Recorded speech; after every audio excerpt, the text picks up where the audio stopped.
Waiting for the time to pass you by. Assalamualaikum warahmatullahi wabarakatuh. Hai semuanya, perkenalkan nama saya Andini Widi Bahrani dengan NIM 231420005. Pada video ini, kita akan menjelajahi konsep interpolasi dan kurva dalam grafika komputer dengan fokus pada visualisasi grafik yang menggambarkan perubahan bentuk dan posisi titik. Mari kita lihat bagaimana interpolasi digunakan untuk membentuk kurva yang mulus dan akurat dalam permodelan data. Yang pertama, terdapat pengertian tentang interpolasi dan kurva.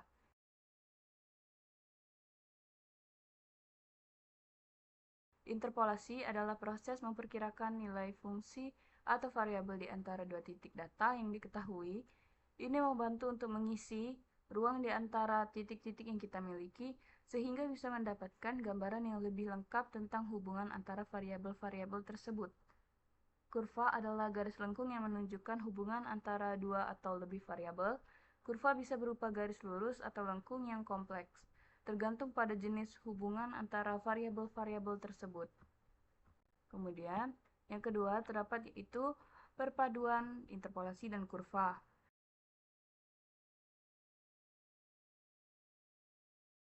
Kita sering menggunakan interpolasi untuk menciptakan kurva. Misalnya, kita bisa melakukan interpolasi pada data yang kita miliki untuk mendapatkan kurva yang mempersatukan titik-titik data tersebut. Kurva yang dihasilkan bisa berupa kurva polinomial, spline, linear, Lagrange, atau jenis kurva lainnya, tergantung pada metode interpolasi yang digunakan. Kemudian, terdapat manfaat.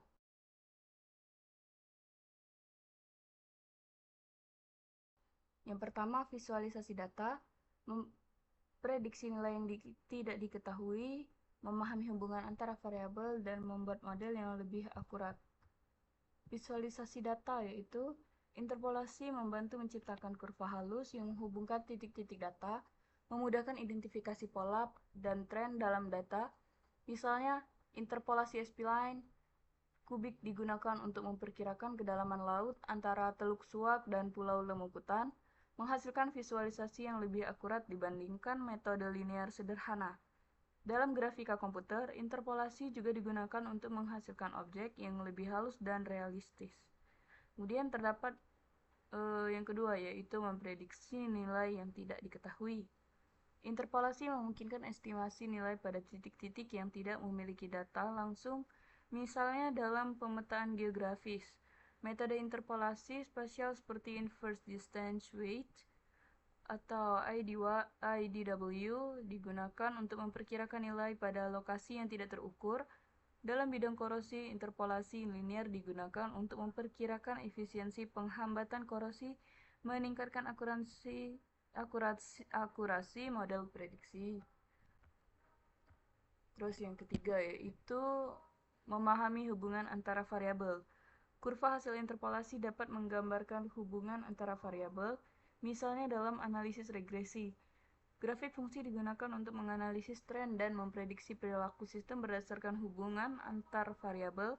Visualisasi seperti diagram pencar atau scatter plot juga membantu dalam memahami korelasi antara dua variabel. Yang keempat yaitu membuat model yang lebih akurat. Interpolasi dapat meningkatkan akurasi model prediktif dalam penelitian tentang efisiensi penghambatan korosi menggunakan pilot design. Penggunaan interpolasi linear dalam pengembangan sampel virtual meningkatkan nilai R2 model dari negatif menjadi hampir sempurna, yaitu 0,99, menunjukkan peningkatan signifikan dalam akurasi prediksi. Selanjutnya, ada jenis interpolasi. Saya ambil 3 contoh, yaitu interpolasi linear, menggunakan garis lurus untuk memperkirakan nilai di antara titik-titik data. Kemudian yang kedua yaitu interpolasi polinomial, menggunakan kurva polinomial untuk memperkirakan nilai di antara titik-titik data. Dan yang ketiga yaitu interpolasi Lagrange, cara untuk menemukan nilai fungsi apapun pada titik manapun saat fungsi tersebut tidak diberikan. Selanjutnya terdapat interpolasi linear. Dan ini ada rumusnya dan contoh soal. Tuh. Rumusnya yaitu fx sama dengan y0 ditambah y-1 dikurang y0 dibagi dengan x1 dikurang x0 dikali dengan x dikurang x0. Kemudian contoh soalnya yaitu Anda memiliki dua titik data yaitu 1,2 dan 3,8. Anda ingin memperkirakan nilai y ketika x sama dengan 2. Kemudian ini langkah-langkah untuk menjawabnya. Fx sama dengan 2 ditambah 8 dikurang 2. 8 itu y1 dan 2 itu y0. Kemudian 3 dikurang 1, 3 itu x1 dan 1 itu x0. Dikali dengan x dikurang x0. X-nya yaitu sudah diketahui, tadi ini 2. Kemudian dikurang x0, x0 itu 1. Terus kita jumlahkan, jadi 2 ditambah 6 per 2 dikali 1. 6 itu dapat dari 8 dikurang 2, dan 2 dapat dari 3 dikurang 1. Ini. Kemudian fx sama dengan 2 ditambah 3 dikali 1. 3 ini dapat karena 6 bagi 2. Kemudian kita jumlahkan 2 tambah 3 sama dengan 5. Jadi nilai y yang diperkirakan ketika x sama dengan 2 adalah 5. Saya sudah membuat program untuk interpolasi linear, polinomial, dan Lagrange. Yang pertama kita akan membahas tentang interpolasi linear. Ini program yang telah dibuat. Interpolasi linear dengan zoom. Tuh, ini. Kemudian ini untuk kolom interpolasi linear. Nanti kita bisa mengisi kolom untuk x0, y0, x1, dan y1. Kemudian nanti ada tulisan hitung dan tampilkan zoom in, zoom out untuk kurvanya nanti atau grafiknya nanti. Dan ini codingan untuk grafik ya. Tuh. Ini untuk grafik. Kita jalankan dengan open with live server. Terus, nah ini dia muncul codingannya. Kita akan mencoba dengan contoh soal tadi. Tuh. X0. X0-nya itu 1, Y0-nya yaitu 2, X1-nya itu 3, dan Y1-nya itu 8. Kemudian nilai X telah diketahui tadi 2, terus kita klik hitung dan tampilkan. Tuh, ini zoom in. Tuh, ini zoom in ya, untuk kita bisa zoom tuh. Kemudian zoom out. Tuh. 1,2 untuk X0 dan Y0, 3,8 untuk X1 dan Y1, 2,5 untuk hasil interpolasi. Nih. Tuh. Oke, selanjutnya. Baiklah, untuk selanjutnya saya akan menjelaskan tentang interpolasi polinomial. Sama seperti tadi, ini rumus dan ini contoh soal. Ini rumusnya A0 ditambah A1 X1 ditambah A2 X pangkat 2 sampai seterusnya. Sampai ini rumusnya A N X pangkat N. Kemudian yang contoh soal, contoh nih. Diberikan polinomial P X sama dengan PX pangkat 4 dikurang 3X pangkat 3 ditambah 2X min 1 dan QX sama dengan X pangkat 3 dikurang 2X pangkat 2 ditambah 4. Tentukan A, PX ditambah QX, B, PX dikurang QX. Jawabannya ini, langkah-langkahnya tinggal masukin aja nilai P dan Q. Kemudian setelah dimasukin, dikelompokkan sesuai nilai yang ada di pangkatnya itu. Seperti ini 4, pangkat 4 dia sendiri karena hanya 1. Kemudian pangkat 3 ada 2, yaitu min 3x dan x. Yang pangkat 2 juga cuma 1 dan 2x nih. Nah yang ini tidak ada variabel x. Min 1 ditambah 4 jumlahin semua. Jadi totalnya itu 4x pangkat 4 dikurang 2x pangkat 3 dikurang 2x pangkat 2 ditambah 2x ditambah 3. Selanjutnya untuk menjawab yang B, sama aja, sama seperti yang A, tapi bedanya dikurang. Tuh, ini minus dikaliin ke dalam. Jadi ini minus X pangkat 3, minus kali minus 2X pangkat 2 ini jadi plus ya. Ini nih, nih, yang ini ya. Tuh, karena minus dikali minus jadi plus. Kemudian minus dikali 4, jadi minus 4 nih. Tuh, yang ini nih, bener kan? Nah, kemudian itu hasilnya ini dia. 4x pangkat 4 dikurang 4x pangkat 3 ditambah 2x pangkat 2 ditambah 2x minus 5. Nah, selanjutnya kita akan menjalankan program di Visual Studio Code interpolasi polinomial. Nah, ini grafik polinomial nih. Nah, ini untuk kolom masukkan PX nih. Nanti kita bisa masukin nilai PX dan QX ini. Nah, ini untuk nilai PX dan QX. Kemudian nanti ada gambar nih, button on click gambar, tampilkan kurva, nanti ada kurvanya. Setelah kita mengisi nilai P dan Q, tuh ini juga codingan untuk ini ya, kurvanya nanti. Nah, ini sama untuk garis koordinatnya nanti, ini untuk sumbu X dan Y. Terus, nah, ini untuk kurvanya nanti ada artinya tuh. Ada tuh. Kemudian kita jalanin di open with live server.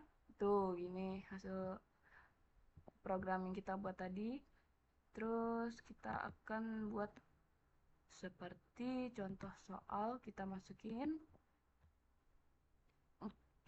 PX-nya itu 4x pangkat 4 dikurang dengan 3x pangkat 3 ditambah dengan 2x minus 1. Kemudian untuk QX-nya itu x pangkat 3 dikurang 2x pangkat 2 dan ditambah dengan 4. Tuh. Kemudian kita klik tampilkan kurva. Nah, ini dia kurvanya. Kurva dari PX dan QX. Nih, beda warnanya bisa dilihat dari program tadi ya. Nah, ini. Untuk blue itu PX. Nih, blue. Nih, blue ya.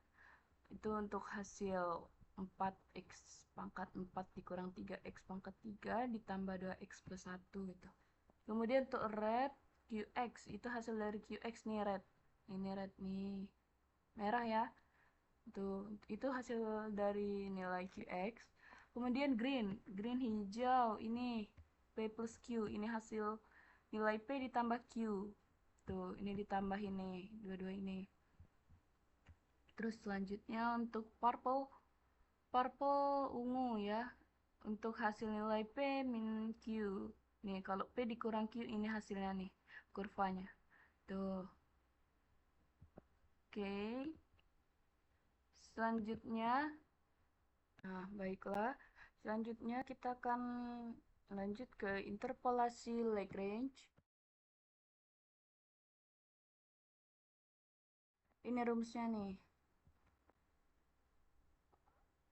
Tuh, X1, X2, Xn. Oke, ini rumusnya dan ini contoh soalnya. Dengan menggunakan rumus interpolasi Lagrange, carilah Y10 dari tabel berikut. Untuk X0 ada 5, X1 6, X2 9, dan X3-nya 11. Kemudian Y0-nya ada 12, Y1-nya 13, Y2-nya 14, dan Y3-nya ada 16. Tuh, ini udah ada keterangannya ya, yang saya bilang tadi. Terus dicari fx sama dengan rumusnya tadi, masukin ke bawah ini nih. N ini sampai 3 ya. Tuh, cuman sampai 3 dia. X3 sampai Y3 cuman. Nah, terus dimasukin semua. Untuk X0 masuk X0, X1 masuk X1, dan seterusnya. Diisi semua ini ya. Tuh, kecuali X, soalnya kita mau cari X. Nah, nanti mencari X Y10. Nah, ini langkah-langkahnya. Kemudian untuk di program ini interpolasi Lagrange. Nah, di program ini terdapat ini untuk kolom juga ya teman-teman.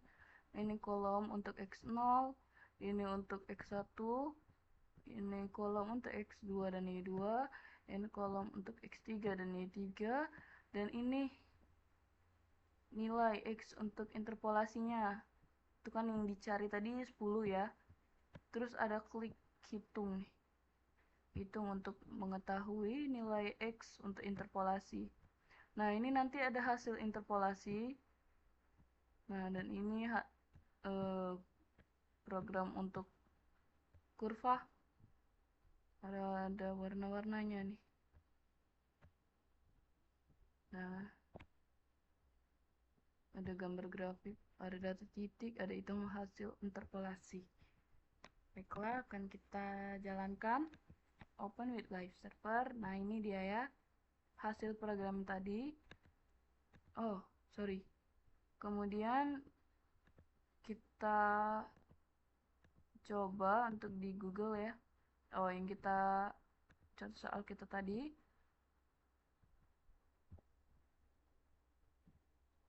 X0-nya 5, Y0-nya 12. Kemudian X1-nya ada 6, Y1 ada 13, X2-nya 9, dan Y2-nya 14. Terus untuk X3-nya ada 11, dan Y3-nya ada 16. Nilai X untuk interpolasinya tadi 10 ya. Terus kita klik hitung. Nah, ini ada grafiknya. Nah, ini hasilnya ya teman-teman tuh. Oh, ini 14,8 dan ini 14,6. Ini untuk hasil hitung-hitung sendiri dan ini hasil hitung program ya. Terus ini ada 6,13 nih. Itu untuk X1, X2 dan X3. Jadi ini hasil interpolasinya nggak jauh-jauh beda ya. Tuh. Nah. Oke. Selanjutnya pilihan kurva.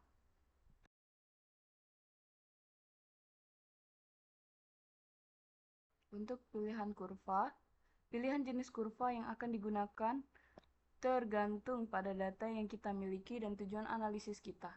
Beberapa pilihan kurva yang umum meliputi kurva linear, grafik dari suatu fungsi linear, yaitu fungsi matematika paling sederhana yang membentuk garis lurus.